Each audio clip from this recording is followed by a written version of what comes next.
Noon, may mag-asawang nangarap magkaroon ng anak.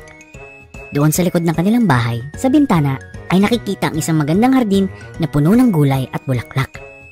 Ngunit mayroong mataas na pader na nakapaligid dito at walang kahit sino man nagbalak na akyatin ito dahil pagmamay-ari ito ng isang kinakatakutan na mangkukulam. Isang araw, may nakitang asawang babae sa bintana at sa kanyang pagtingin, ito pala ay puno ng pinakamagandang rampyon. Napakasariwa at napakaberde nito kaya sinimulan niyang hilingin ang mga ito. Nagpatuloy ito ng ilang mga araw. Nang napagtanto niya na hindi niya ito makukuha, siya ay namutla at naging miserable. Nakita ito ng kanyang asawa at tinanong ito, "Anong problema, aking asawa?" "Ah," sagot niya, "mamatay ako kapag hindi ako nakakain ng rampyon na iyon na tumutubo sa likod ng bahay natin." Sa kanyang pagmamahal sa kanyang asawa, naisip niya sa sarili niya na imbis na mawala ang asawa ko sa akin, kukuha ako ng rampyon sa kahit anong paraan. Kaya pagdating ng takip silim, inakyat niya ang pader ng mangkukulam at kumuha ng mga rampyon at dinala ito sa kanyang asawa. Gumawa siya ng salad at kumain ng kailigaya. Dahil sa sobrang sarap nito, mas dinais niya pa ito ng higit pa. Para siya ay matahimik, pinakuha niya ang kanyang asawa muli sa kabila ng pader. Sa pagdating ng takip silim, habang siya ay umaakyat, nakita niya ang mangkukulam na nakatayo at natakot. Sumigaw ng galit ang mangkukulam, "Ang lakas ng loob mong akyatin ang pader ko at nakawin ng mga rampyon! Mananagot ka!" "Ah," sagot niya, "maawa kayo sa akin. Ginawa ko lamang ito para sa aking asawa. Ikamamatay niya ito kapag hindi ako nakakuha ng rampyon para makain niya." Sinabi ng mangkukulam, "Kumuha ka ng kahit gaano karaming rampyon na gusto mo. Sa isang kondisyon, mapapasa akin ng anak ninyo kapag ito ay isinilang. Aalagaan ko ito tulad ng isang ina." Sa kanyang pagkabalisa, ipinangako niya ito at nang naisilang na ang kanilang anak, nagpakita na ang mangkukulam. Binigyan niya ng ngalan na Rapunzel ang sanggol at kinuha ito sa kanila. Si Rapunzel ang pinakamagandang bata sa buong mundo. Noong siya ay 12 taong gulang pa lamang, ikinulong siya ng mangkukulam sa loob ng tore sa kalagitnaan ng gubat. Wala itong hagdanan o mga pinto, isang maliit na bintana lamang. Kapag nais makaakyat ng mangkukulam, sisigaw lamang ito sa ibaba ng, "Rapunzel! Rapunzel! Ibaba mo ang iyong buhok!" Napakahaba ng buhok ni Rapunzel na kumikinang na parang ginto. Kapag narinig niya ang boses nito, tatanggalin niya ang tirintas at ibababa ang buhok sa tore. At aakyatin ito ng mangkukulam. Nang lumipas ang ilang mga taon, napadaan ang anak ng hari sa kagubatan.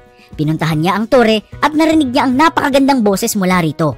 Boses ni Rapunzel na nagpapalipas lamang ng oras ng kanyang kalungkutan. Ninais ng prinsipe na akyatin ang tore at hinanap ang pinto at hagdanan, ngunit hindi niya ito makita. Kaya umuwi ito at hindi niya nakalimutan ang kanyang narinig. Araw-araw siya pumupunta ng gubat para lamang marinig ito. Isang araw sa ilalim ng puno, nakita niyang umakyat ang mangkukulam at narinig ang mga salitang, "Rapunzel! Rapunzel! Ibaba mo ang iyong buhok!" Nakita niyang ibinababa ni Rapunzel ang kanyang buhok at nakita niyang umaakyat ang mangkukulam dito. Sinabi niya sa kanyang sarili, "Aakyatin ko iyon at susubukan ko ang aking kapalaran."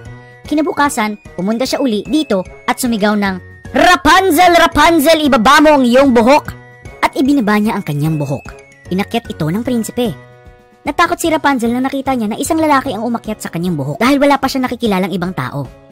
Ngunit pinuri ng prinsipe si Rapunzel sa kanyang pagkanta at hindi mapapakali hanggat hindi niya nakikita kung sino man ang kumanta nito. Nakalimutan ni Rapunzel ang kanyang takot at nang tinanong siya ng prinsipe na maging asawa nito, nakita niya na siya ay bata at matipuno. Inisip niya sa sarili niya, "Siguradong mas gugustuhin ko siya kaysa kay Inang Gothel," at inabot niya ang kanyang kamay sa prinsipe. Sabi niya, "Kusang loob akong sasama sa'yo, ngunit hindi ko alam kung paano ako makakaalis dito. Kada dalaw mo, magdala ka ng lubid na gawa sa sutla at gagawin ko itong hagdanan. At kapag handa na ako, bababa na ako sa tore na ito at maaari mo na akong isama sa iyong kabayo." Nagpasya sila na magkita tuwing gabi. Dahil sa umaga, nagkikita sila ng mangkukulam. Walang alam ang mangkukulam sa lahat ng pangyayari. Nang hindi sinasadya, nasabi ni Rapunzel na, "Inang Gothel, bakit napakabagal ang iyong pag-akyat at parating na ang prinsipe ng ilang saglit lamang?" "Masamang bata!" sigaw ng mangkukulam. "Ano itong naririnig ko? Akala ko na itago na kita sa mundo, ngunit pinagtaksilan mo ko?" Sa kanyang galit, sinugod niya si Rapunzel at pinaghahampas ito ng ilang ulit at kumuha ng panggupit at ginupitan ng kanyang buhok. At sa kanyang galit, dinala niya si Rapunzel sa isang disyerto kung saan siya ay nanirahan ng malungkot at miserable. Bumalik siya sa tore kinagabihan. at ginamit niya ang naputol na buhok ni Rapunzel. Dumating ang prinsipe at sumigaw, "Rapunzel, Rapunzel, ibaba mo ang iyong buhok." Binaba niya ang buhok na ito at sa kanyang pag-akyat, hindi niya nakita si Rapunzel, ngunit ang mangkukulam na tinitingnan siya ng masama. "Aha!" sigaw nito. "Gusto mong makita ang iyong minamahal ngunit wala siya rito. Hindi mo na siya makikita kahit kailan." Napuno ng kalungkutan ng prinsipe at sinubukan nitong tumakas sa tore. Nakatakas ito, ngunit nabulag ito sa kanyang pagbaksak. At gumala ito sa kagubatan ng halos walang makain kung hindi mga ugat at bunga. Wala itong magawa kung hindi malungkot at umiyak sa pagkawala ng kanyang minamahal. Ilang taon siyang gumala sa kagubatan. Nang sa wakas, nakarating siya sa isang disyertong lugar kung saan nakatira si Rapunzel. Noong una, narinig niya ang boses na pamilyar sa kanya at nang palapit na ito sa kanya, bumaksak siya sa lupa at naiyak. Nang nakita ito ni Rapunzel, hinawakan niya ang mukha ng prinsipe at gumaling ang mga mata nito. Nakakita na siyang muli. Dinala niya ito sa kanyang kaharian at namuhay sila ng puno ng saya at ligaya.